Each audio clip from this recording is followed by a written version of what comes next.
രമണ, ഒരു പെണ്ണിന് വേണ്ടി സ്വന്തം ചേട്ടനെ തള്ളിപ്പറഞ്ഞ് ഒറ്റുകൊടുത്ത യൂദാസാണ് ആ തെണ്ടി. വിഷമിക്കാതെ ഉണ്ണിയേട്ട, കൊലയിൽ ഒന്ന് പേടായാൽ പേര് ദോഷം കുടുംബത്തിനാ.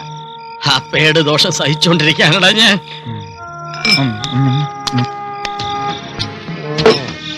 വെള്ളം അടിച്ചോണ്ട് വല്ലവന്മാരും വല്ലയിടത്തും ഇരുന്ന് വല്ലതും പറയും. വല്ലവനും പുല്ലുമായുധം. ഉണ്ണിച്ചേട്ടാവുകൊണ്ട് വിഷമിക്കണ്ട. എനിക്കൊരു വിഷമവുമില്ല. കുളം കലക്കി മീൻ പിടിക്കാൻ നടക്കുന്നവരുടെ വലയില് അങ്ങോട്ട് ചെന്ന് വീഴാൻ നടക്കുന്നവരെ കുറിച്ച് ഞാനെന്ത് പറയാം? അതെ അതെ, നീ എവിടിട്ടാ താങ്ങിയെന്ന് എനിക്കറിയാം. ആണുങ്ങളായ കുളം കലക്കും മീൻ പിടിക്കും വലയിൽ വീഴും. അതിനൊന്നും നീ അസൂയപ്പെട്ടിട്ട് കാര്യമില്ല. ഓ, ഇപ്പൊ വന്നു കയറിയ പുതിയ മൂദേവി കണ്ടുപിടിച്ചതായിരിക്കും ആണാണെന്ന്. അവിടെ ചേട്ടനൊന്നും ഞാൻ നോക്കൂല.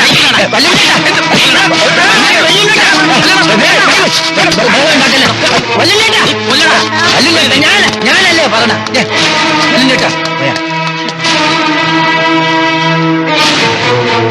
എങ്ങനെ കഴിഞ്ഞിരുന്നവരാ ഈ ആനമുറ്റത്തുകാര്? എവിടെ നിന്നോ വന്ന രണ്ട് പെങ്കൊച്ചുങ്ങൾ കാരണം ചേട്ടനും അനിയനും ഇങ്ങനെ തല്ലിപ്പിരിയാന്ന് വെച്ചാ? തല്ലിപ്പിരിയോ എരിപിരി കൊള്ളുകയോ ചെയ്യട്ടെ, നമുക്ക് ഉണ്ണിമാരുടെ ചെലവിൽ ലാവിഷായിട്ട് ജീവിക്കാം. അതെ. എറാ കുപ്പി, കുപ്പി എറാ. മീശേ, ഇത് വിധിയൊന്നുമല്ല, സ്വയം വരുത്തി വെക്കുക ഓരോന്നും. മനഃപൂർവ്വമുള്ള ഈ വാശിയും വൈരാഗ്യമൊക്കെ ആർക്കു വേണ്ടി, എന്തിനു വേണ്ടി? നശിക്കുക, സ്വയം നശിക്കുക. ഈ ആനമറ്റം തറവാട്ടില് എനിക്ക് സംബന്ധം ഉറച്ചിരിക്കണമെന്ന് കാരണവന്മാരൊന്ന് പറഞ്ഞപ്പോ എനിക്ക് ആദ്യം വിശ്വസിക്കാൻ കഴിഞ്ഞില്ല. അത്രയ്ക്ക് ഐശ്വര്യവും ഒത്തൊരുമയുള്ളൊരു കുടുംബമായിരുന്നു. ആ ആനമറ്റം തറവാടിനാ ഇപ്പൊ ഈ ഗതി വന്നിരിക്കണേ. പായ മൂടിക്കെട്ടി എത്ര കാലം എന്ന് വെച്ചാൽ അതൊക്കെ കണ്ടും കെട്ടിയിരിക്കണേ. കുട്ടികളെ, എനിക്കൊന്നേ പറയാനുള്ളൂ, നിങ്ങൾ ഈ തറവാട് കുളം തോട്ടിക്കരുത്. രാമകൃഷ്ണൻ എനിക്ക് മകനെ പോലെയല്ല, മകൻ തന്നെയാ. രാജീവനെ പോലെ തന്നെ അവനെയും ഞാൻ ഇതുവരെ കണ്ടിട്ടുള്ളൂ. അവര് തമ്മിലും ഇത്രയും കാലം അങ്ങനെ തന്നെയായിരുന്നു. ഒരപേക്ഷയും കൂടിയുണ്ട്.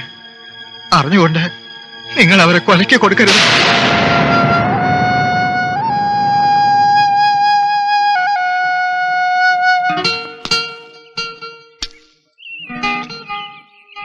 ഇളയച്ചൻ പറഞ്ഞത് എന്താണെന്ന് പറഞ്ഞില്ല. ഇളയച്ചൻ പറഞ്ഞത് നിങ്ങൾ രണ്ടിൽ ഒരാളുടെ മരണത്തിലെ ഈ മത്സരം അവസാനിക്കുന്ന. എന്റെ ഉണ്ണിയേട്ടൻ മരിച്ചിട്ട് എനിക്കൊന്നും നേടണ്ട. ഞാൻ ഈ നാട് വിട്ട് എങ്ങോട്ടെങ്കിലും പോവാ. അയ്യോ, ബുദ്ധിമോശമൊന്നും കാണിക്കരുത്. നിനക്കിപ്പോ എന്താ വേണ്ടത്? 1 മിനിറ്റ്. എനിക്കൊന്നും വേണ്ട. എന്നോടൊപ്പം എന്ന് പറയാൻ മാത്രം ആരെങ്കിലും ഈ വീട്ടിലുണ്ടോ? ഇങ്ങനെയൊക്കെയാണോ നീ വിചാരിച്ചിരിക്കുന്നത്? ഞാനില്ലേ നിന്റെ കൂടെ? എന്റെ ഈ അവസ്ഥയ്ക്ക് കാരണം നീ അല്ലാതെ മറ്റാരാണ്? വീട് മാത്രമല്ല, ഈ മനയൂർ ഗ്രാമം മുഴുവൻ നിന്റെ പിന്നിലുണ്ടാവും. ഞാനത് തെളിയിച്ചു തരാം. വെറുതെ വർത്തമാനം പറയാനല്ലാതെ ഉണ്ണിയേട്ടന് വേറെ എന്താ അറിയാം? ഉണ്ണിയേട്ടന് എന്ത് തെളിയിക്കുന്നേ പറയണേ? എന്ത് തെളിയിക്കണം? തെളിയിക്കേണ്ടതൊക്കെ തെളിയിക്കും. തെളിയാനുള്ളതൊക്കെ ക്രമേണ തെളിയും. പക്ഷെ നീ എന്നോടൊപ്പം ഉണ്ടാവണം. അതിനുള്ള വഴികളൊക്കെ ഞാൻ പറഞ്ഞുതരാം. ഇനി ഇതൊക്കെ ഒന്ന് അഴിച്ചു മാറ്റി ഇട്ടോട്ടെ, വല്ലാത്ത ഈർച്ച. ഓ,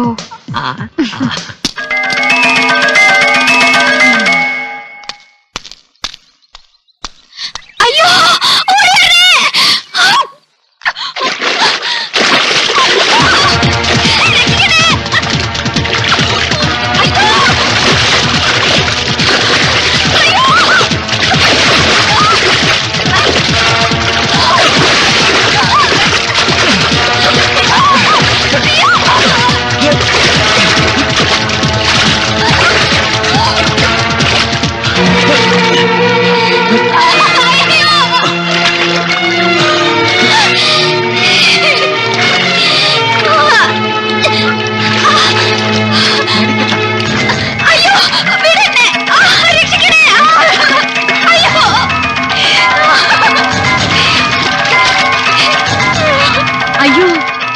എന്ത് പറ്റി മോളെ? ഞാൻ കുളിച്ചോണ്ടിരുന്നപ്പോ ഉണ്ണിയേട്ടൻ എന്നെ. എന്റെ മോളെ. അയ്യോ, കള്ളം. മുങ്ങിയപ്പോ ഞാൻ അല്ലാതെ മിണ്ടിപ്പോരും പരമദ്രോ. തറവാടിന്റെ മാനം നീ കുളം തോണ്ടിയല്ലടാ ആഭാസ.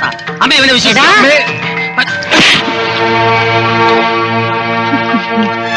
ആനമുറ്റംകാരും ചേനമുറ്റംകാരും എന്നൊക്കെ പറയുന്ന തറവാട്ടുകാരുടെ മഹിമ ഇപ്പൊ മനസ്സിലായി. അമ്മേ, അയ്യോ, ഞാനെങ്ങനെ സഹിക്കൂ അമ്മേ? ഇതുവരെ കൊണ്ടെത്തിച്ചു.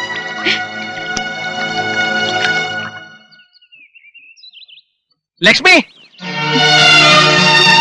ഒന്ന് ലക്ഷ്മി, ഞാൻ പറയുന്ന ഒന്ന് കേക്ക്. എന്നെ ചതിച്ചതാണ്, അല്ലാതെ ഞാൻ ഒരിക്കലും. നാണമില്ല നിങ്ങൾക്ക് ഇത് പറയാൻ?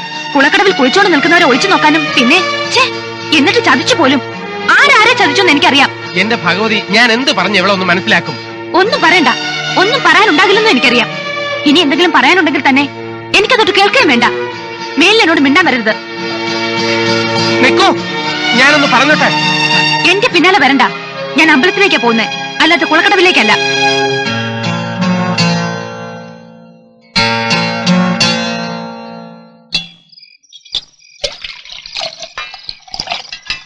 നീ പോയി കിടന്നോ.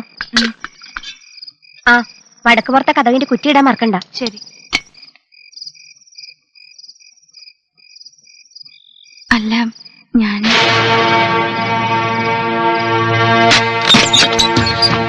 നീ ആരോടാ ഇപ്പൊ സംസാരിച്ചേ? ഏയ്, ആരുമില്ല. ചെറിയമ്മയ്ക്ക് തോന്നിയതാവും. ചെറിയമ്മായി ഉറങ്ങിയില്ലേ? എന്താ മോളെ, ഉറങ്ങാറായില്ലേ?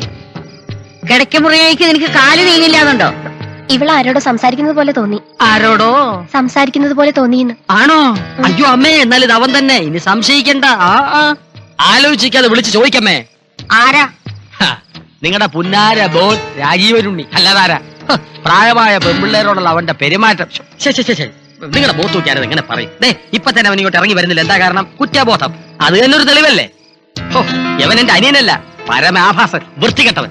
ഇവൻ ഏത് വയറ്റിലാ ഉണ്ടായത്? ഇളയച്ചിന് ഇഷ്ടപ്പെടില്ല എന്ന് എനിക്കറിയാം. സ്വന്തം മകനെ പറ്റിയാണല്ലോ പറയുന്നത്. പക്ഷേ എനിക്ക് സത്യം തുറന്നു പറഞ്ഞ ശീലമുള്ളൂ. Good night. ബാക്കി ഉറങ്ങാതെ അമ്മ പറ. എല്ലാവരും പോയി കഥ അടച്ച് കുറ്റിട്ട് ഉറങ്ങടി. നീ പോടി. മനുഷ്യന് കിടന്ന് ഉറങ്ങാനൊരു സ്വസ്ഥതയില്ല. എന്റെ മോനെ വിളിച്ച് കയറ്റിയതായിരിക്കും. ശീലാവതി. ഓ, നീയൊന്ന് നിർത്തണ്ടോ? വാ പോരെ. അടുത്ത മാസം മുതൽ തറവാടക കൂട്ടിത്തരണം കേട്ടോ. ഇത് വലിയ കഷ്ടമാകുഞ്ഞേ. ഇപ്പൊ കൂട്ടി, ഇനി ഉത്സവം കഴിയുമ്പോഴത്തേക്കും കൂട്ടും. അതിനുള്ള വരുമാനം ഇവിടെ ഇല്ലാതെ കുഞ്ഞിന് അറിയാമല്ലോ. പരമാവധി ശ്രമിച്ചു നോക്കണം. വരുമാനം ഇല്ലെങ്കിൽ പിന്നെ ഞാനെന്ത് പറയാൻ? യശോദ ചേച്ചി, 2 ചായ. ഉണ്ണേട്ടാ, ഇന്നലെ രാത്രി തറവാട്ടിൽ എന്തായിരുന്നു പ്രശ്നം? ആ പെങ്കൊച്ചിന്റെ മുറിയിൽ ആരോ ഓടളക്കി ചാടിയൊന്നോ മറ്റോ കേട്ടു. അതിന് ഉണ്ണിച്ചേട്ടനോ മറ്റോ ആണോ? അനാവശ്യം പറയരുത്. അവള് രാത്രിയിൽ എന്തോ സ്വപ്നം കണ്ട് നിലവിളിച്ചതാണ്. നേരിട്ട് തെളിവെടുക്കാൻ പോയതായിരിക്കും ഞങ്ങൾ വിചാരിച്ചത്. അന്ന് രക്തം പരിശോധിക്കാൻ ഞങ്ങൾ കുപ്പിയും കൊണ്ടുവന്നപ്പോ ഉണ്ണിയേട്ടൻ എന്താ പറഞ്ഞേ? നേരിട്ട് കണ്ടുപിടിച്ചോളാം.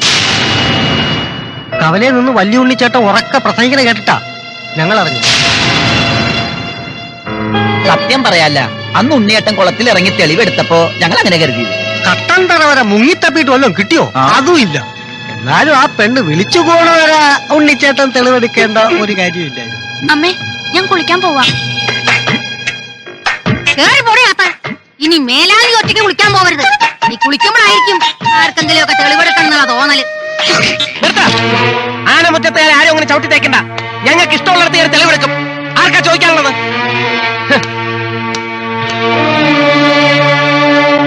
നിന്റെ നാവിറങ്ങിപ്പോയോ? വന്നു കയറി അന്ന് മുതൽ എല്ലാരും കൂടി ചോദിച്ചിട്ട് ഇതുവരെ ചോദ്യങ്ങളും തീർന്നില്ലേ? ഇല്ല, തുടങ്ങാൻ പോകുന്നേ ഉള്ളൂ. ഇന്ന് എനിക്ക് രണ്ടിലൊന്നും അറിയണം. കുറച്ച് നാളായി നീ ഞങ്ങളായിട്ട് കുരങ്ങ് കളിപ്പിക്കാൻ തുടങ്ങിയിട്ട്. കൊരങ്ങളായതുകൊണ്ടല്ലേ? പാതി ഓടിച്ച് ജയിക്കാമെന്ന് വിചാരിക്കണ്ട. കാരണക്കുറ്റി നോക്കി വരുന്ന പൊട്ടിച്ചെന്നുണ്ടല്ലോ. പിന്നെന്താ ചെയ്യാത്തെ? ആനമുറ്റത്തേർക്ക് പെണ്ണുങ്ങളെ തല്ലി ശീലമില്ല. ഓ, അപ്പൊ ആനമുറ്റത്തുകാർക്ക് പ്രത്യേക ശീലങ്ങളൊക്കെ ഉണ്ടല്ലേ? അതേടി, ഈ തറവാടുമായിട്ട് ഒരു ബന്ധവുമില്ലാത്ത നിനക്കത് പറഞ്ഞാൽ മനസ്സിലാവില്ല. അത് തെളിയിക്കാമോ? ആ തെളിവുമായിട്ടാ ഞാൻ ഇവിടെ വന്നിരിക്കുന്നത്. നീ പറഞ്ഞിട്ടുള്ള മുഴുവൻ കാര്യങ്ങളും കള്ളവാ. നിനക്ക് ഈ തറവാടുമായിട്ടോ ഞങ്ങളുടെ അമ്മാമയായിട്ടോ ഒരു ബന്ധവുമില്ല. അതെങ്ങനെ നിങ്ങൾ കണ്ടുപിടിച്ചു? അതെങ്ങനെയെന്ന് നീ അറിയേണ്ട കാര്യമില്ല. എന്താ ഒന്നും മിണ്ടാത്തത്? നിന്റെ നാവിറങ്ങിപ്പോയോ? പറയടി.